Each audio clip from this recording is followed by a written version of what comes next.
السلام علیکم ورحمۃ اللہ وبرکاتہ۔ وعلیکم السلام ورحمۃ اللہ وبرکاتہ۔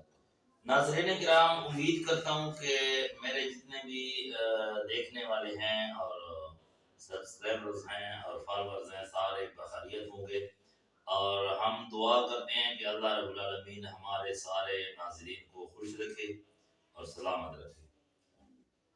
آج کا ہمارا جو درس کا عنوان اور موضوع ہے وہ یہ ہے کہ نکاح کرنا۔ نبی اکرم صلی اللہ علیہ وسلم کا ارشاد مبارک ہے کہ النکاح من سنتی فمن راغب عن سنتی فلیس منی۔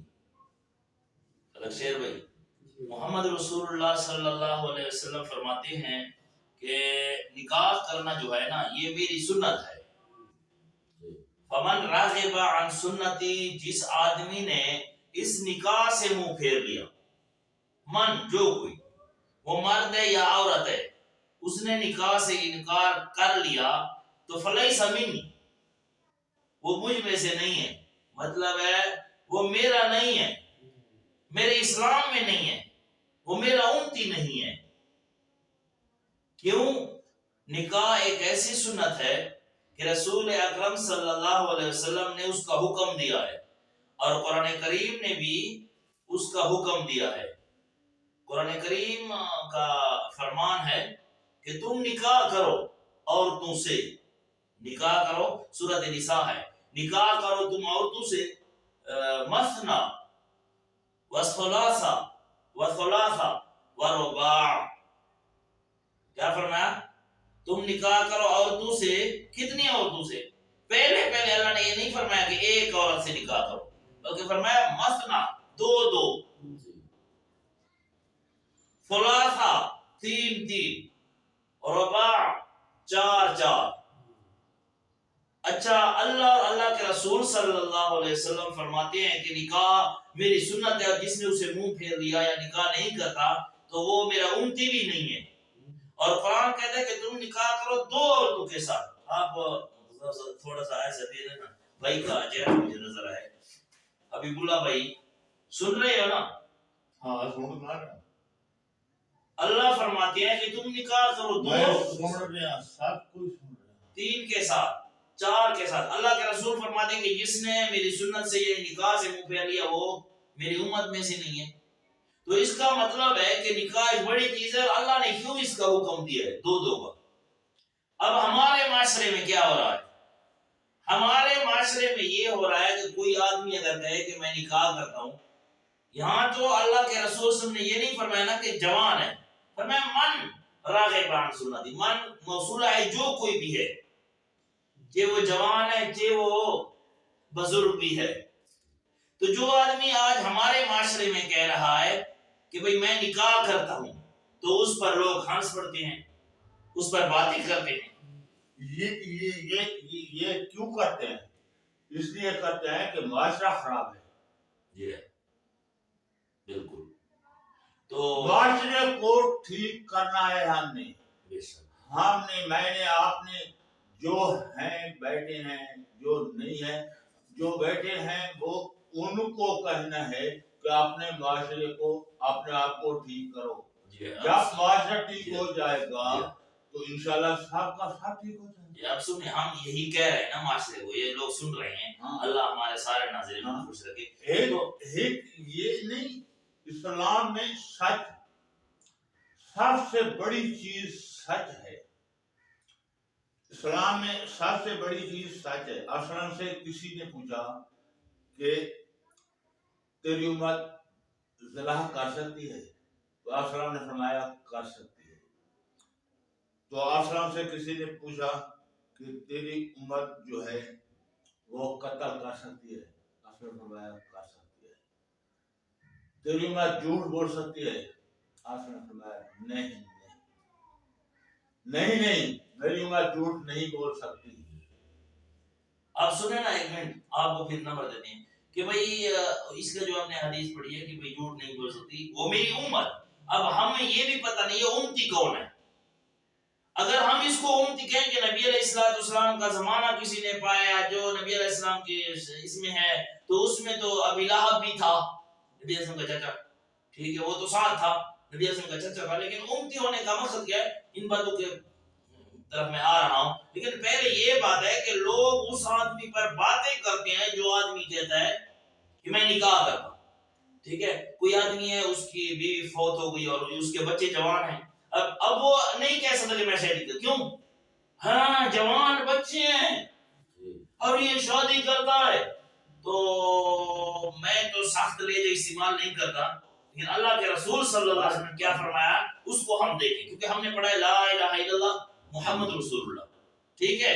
اب بیٹا کہہ رہا ہے یہ میرا باپ کو کیا ہو گیا، ہم جوان ہیں، اور میری امی کو کیا ہو گیا، ہم جوان ہیں، اور یہ نکاح کا نام لے رہی ہے، تو میں کہتا ہوں کہ اس سے بڑا غدار اور جھوٹا اور کوئی بھی نہیں ہو سکتا، بلکہ یہ جو نبی اکرم صلی اللہ علیہ وسلم کی امت امتی ہونے کا جو دعویٰ کرتا ہے، یہ بھی جو یہ جو دعویٰ کر رہا ہے کہ میں محمد صلی اللہ علیہ وسلم کا امتی ہوں، یہ جھوٹ کہہ رہا ہے، کیونکہ اللہ کا قرآن فرما رہے ہیں کہ تم نکاح کرو 2 3 اور 4، ٹھیک ہے۔ اب یہ کیوں اللہ نے حکم 2 کا دیا اور 3 کا؟ اس لیے کہ مرد جو ہیں وہ الرجال قوامون علی النساء، قرآن نے فرمایا کہ مرد قوام ہے عورتوں کے اوپر، اور جو مرد ہے نا وہ عورت کا سایہ ہے، وہ چھت ہے، اگر تم کسی عورت سے نکاح کرو گے تو کیا ہوگا، اس کے اوپر چھت آ جائے گی۔ اچھا ہماری سرائکی زبان میں بھی کہتے ہیں لوگ، ویسے ایک کیا ہوتا ہے اس کو سرائکی میں کہتے ہیں اخان، ہمارے لوگ کہتے ہیں اکثر جو بیوہ ہو جاتی ہے ان کو سمجھتے ہیں رنٹڈ کی گئی ہے، ہاں وہ جو خامد فوت ہو جائے، تو اس کو کچھ لوگ سرائکی والے جو موٹی سرائکی ان کو ہے اس میں کہتے ہیں اتننگی، ہے نا، آپس میں عورتیں بیٹھی ہوتی ہیں نا، تو جس کا خامد فوت ہوا ہوتا ہے تو وہ کہتے ہیں یار مجھے ایسی بات کیوں کرتی ہو، میں تو میں بھی ہے کہ اتننگیاں، ٹھیک ہے، تو مطلب اس کا یہ ہے کہ میرا خامد نہیں ہے، اور مطلب یہ ہے کہ جس عورت کا خامد نہیں ہے تو وہ اتننگی ہے، ٹھیک ہے۔ اور قرآن کریم میں اللہ فرماتے ہیں ہن لباس لکم وانتم لباس لہن، میں کتنے دلائل قرآن میں پیش کروں، قرآن کہتا ہے ہن لباس لکم وانتم لباس لہن، کہ عورتیں جو ہیں وہ تمہارا لباس لکم، لباس لکم تمہارا لباس ہے، لباس، اب لباس کس کو کہتے ہیں، کپڑے، اس کو لباس کہتے ہیں، تو ترجمہ خود بخود آ گیا، یہ عورتیں جو ہیں یہ تمہارا لباس ہے، اور عورتوں کو اللہ فرماتے ہیں یہ مرد جو ہیں وہ تمہارے لباس ہے، تمہارا لباس ہے، مرد جو خامد ہے وہ تمہارا لباس ہے، اور مردوں کو اللہ فرماتے ہیں دوسرا پارہ ہے سورۃ بقرہ کہ جو عورتیں ہیں یہ تمہارا لباس ہے۔ اب بیوی لباس ہے، خامد لباس ہے عورت کے لیے، اور جس عورت کا لباس نہیں،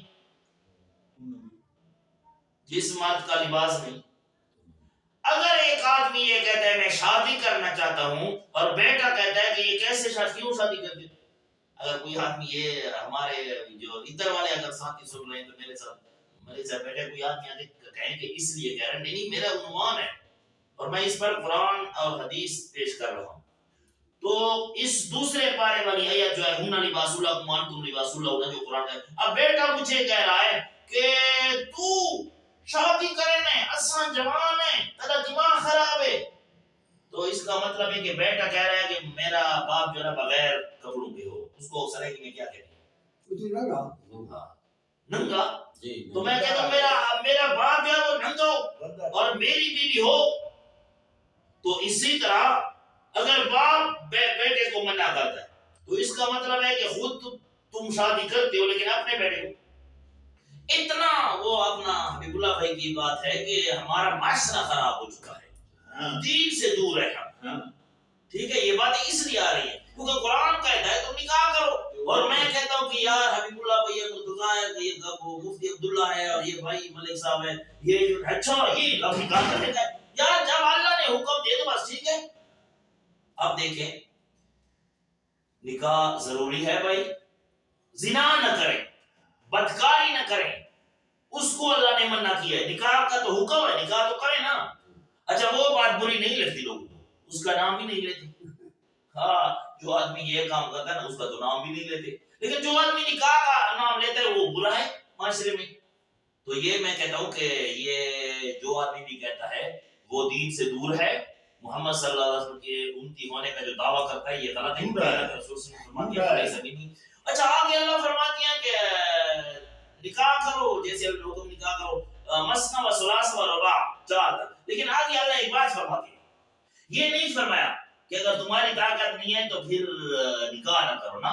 اللہ نے فرمایا فَإِنْ خِفْتُمْ أَلَّا تَعْدِلُوا فَوَاحِدَةً، اگر تم انصاف نہیں کر سکتے، عدل نہیں کر سکتے 2 میں یا 3 میں یا 4 میں، یا تمہاری طاقت نہیں ہے تو فواحدتاً، پھر ایک تو ضروری ہی ہے، ایک تو رکھو. سمجھ آ گئی؟ اگر 2 نہیں کر سکتے 3 یا 4 تو فواحدتاً ایک تو رکھو. اگر تمہیں خوف ہے، تمہیں کوئی ڈر ہے، تم عدل نہیں کر سکتے یا تمہاری اتنی طاقت نہیں ہے تو ایک تو ضروری ہے نا. تو بھائی بات یہ ہے کہ نکاح کریں، نکاح کی بہت فضیلت ہے. اور جو لوگ کہتے ہیں کہ ہم نکاح کرتے ہیں، ایک بیوی جو ہے نا اس نے جو ہے نا ایک شادی کی ہے تو دوسری کرتا ہے تو اس کو منع نہ کرے، اس کی طاقت ہے تو کر لے. قرآن کا حکم ہے 3 کرتا ہے 4 تک کر سکتا ہے. لیکن جو آدمی نکاح کا نام لے اس کو برا بھلا کہنا، یہ قرآن اور حدیث جو میں نے آیاتیں پڑھی ہیں اس کو خود آپ سوچ لیں. تو اللہ رب العالمین سے دعا ہے کہ میرے جتنے بھی ناظرین ہیں اللہ رب العالمین سب کو خوش رکھے. اقول قولی ھذا استغفر اللہ لی ولکم ولسائر المسلمین.